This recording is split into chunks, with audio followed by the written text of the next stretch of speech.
Opening statements are set for today in one of the most high-profile murder trials in Chicago in years. CBS 2's Mike Puccinelli joins us live now from outside of the criminal courts building where the men accused of killing Hadiya Pendleton are set to go to trial. Mike, this murder happened 5 years ago. What took so long?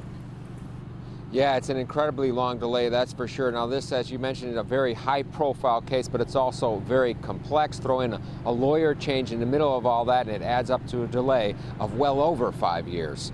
Hadiya Pendleton was caught in gang crossfire and gunned down in a Chicago park back in January of 2013. The 15-year-old had just returned from Washington, D.C., where she marched in President Obama's inaugural festivities. The president and first lady were so moved by what happened that Michelle Obama attended the funeral and can be seen here comforting Pendleton's mom.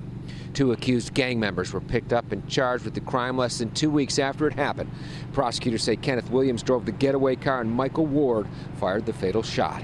Ward's videotaped confession lasted nearly 24 hours.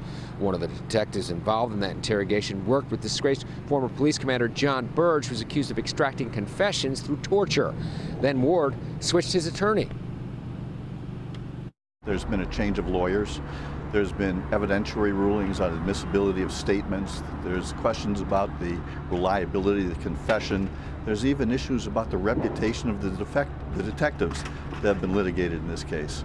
All that adds up to a time-consuming process.